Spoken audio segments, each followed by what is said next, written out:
तेजस्वी जी भारत के और दुनिया के चंद सौभाग्यशालियों में से हैं जिनको 4 लाख रुपया में फ्रेंड्स कॉलोनी में 4 मंजिला मकान मिलता है। तो इस तरह के जो अतिरिक्त सौभाग्यशाली लोग हैं उनसे इस गुण ज्ञान का पता तो हर नागरिक को लगना ही चाहिए, जिससे कि सभी नागरिक लाभान्वित हो सकें और आप सभी 4 लाख रुपए जमा करके दिल्ली के फ्रेंड्स कॉलोनी में 4 मंजिला मकान खरीद सकें। जदयू अपने कर्मों और कुकर्मों और अपने फैसलों और मुख्यमंत्री जी के फैसलों के कारण जनता दल यूनाइटेड की नाव डूब चुकी है। डूबे हुए नाव को किसी भी प्रकार का समर्थन देने से स्वयं डूब जाने का खतरा रहता है। कोर्ट अगर किसी को भी सजा देती है तो आपके पास अपील की व्यवस्था है।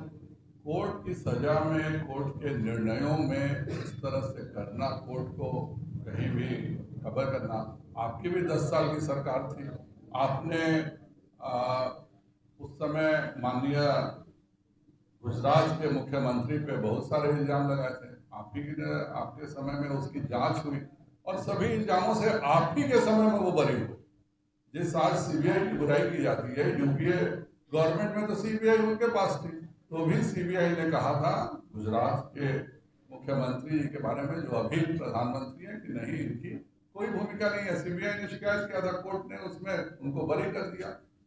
तो राहुल जी पर जो भी फैसला हुआ है वह कोर्ट का फैसला है। कोर्ट से आप संतुष्ट नहीं है तो अपर कोर्ट में जाइएगा। कोर्ट के खिलाफ मार्च निकालना यह भारतीय जनतंत्र के परंपराओं के खिलाफ है। लेकिन यह दुख की बात है कि राहुल गांधी एक ऐसा नेता है जो जाके कैम्ब्रिज यूनिवर्सिटी में जाके कहते हैं, इंग्लैंड में जाकर के, भारत का मीडिया बिका हुआ है, भारत का कोर्ट बिका हुआ है, भारत के सभी इंस्टीट्यूशंस बिक चुके हैं। इस तरह का व्यक्ति जो आप सबको भी कटघरे में रखे, कम से कम उसके खिलाफ आप सबों को भी बोलना चाहिए। कोई उम्मीद नहीं है, तो कोर्ट का काम है, कोर्ट अपना समझेगा, सीबीआई अपना जांच कर रही है। तेजस्वी जी भारत के और दुनिया के चंद सौभाग्यशालियों में से हैं जिनको 4 लाख रुपया में फ्रेंड्स कॉलोनी में 4 मंजिला मकान मिलता है। तो इस तरह के जो अतिरिक्त सौभाग्यशाली लोग हैं उनसे इस गुण ज्ञान का पता तो हर नागरिक को लगना ही चाहिए, जिससे कि सभी नागरिक लाभान्वित हो सकें और आप सभी 4 लाख रुपए जमा करके दिल्ली के फ्रेंड्स कॉलोनी में 4 मंजिला मकान खरीद सकें।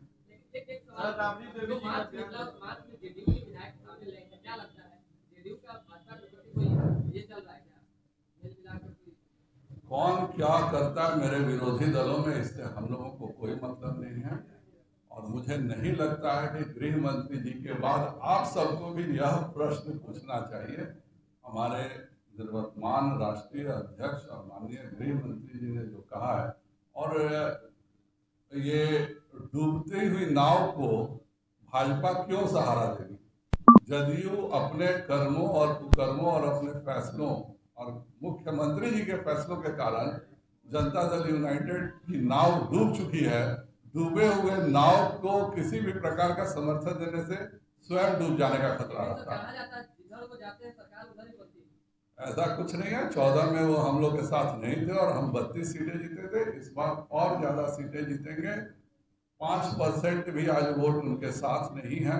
और जिस तरह की वह कभी वह देश के गृह मंत्री बन जाते हैं, कभी वह क्या बन जाते हैं, खुद उनको नहीं समझ में आता है कि वह क्या बोल रहे हैं। उनके साथ कौन जुड़ना चाहे?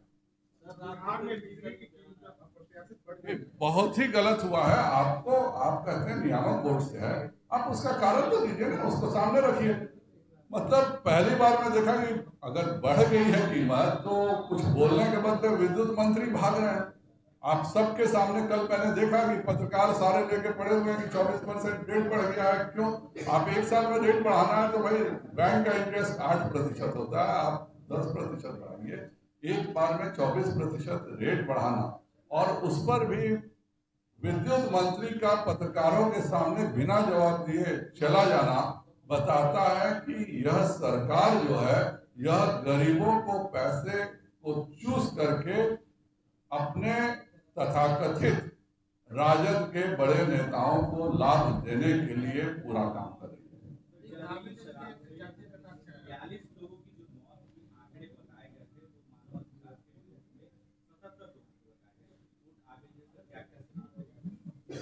हम लोग तो पहले से ही कह रहे थे कि जहरीली शराब से बहुत मृत्यु हुई है। नीतीश जी को हम लोगों ने बार बार समझाया कि इस देश में हर दुर्घटना का मुआवजा होता है।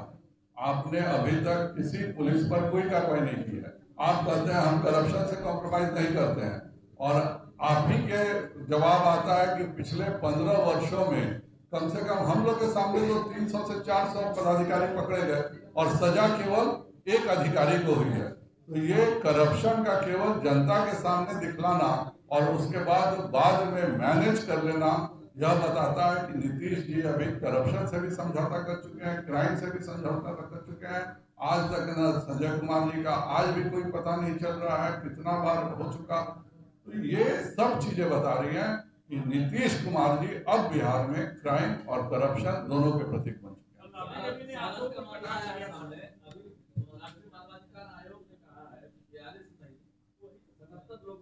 मैंने उसका जवाब दे दिया, और ये पुलिस लाखों रुपए शराब के व्यापारियों से वसूलती है और उसके एवज में न जाने कितनी शराब की मौतों को छुपाया जाता है। हर जिले में जब ऐसी घटना घटती है तब पुलिस का आदेश होता है कि जल्दी से हटाओ, नहीं तो तुम्हारे पूरे परिवार को जेल भेज देंगे। और न जाने बिहार में ऐसी कितनी मौतें जहरीली शराब से हुई हैं जिनका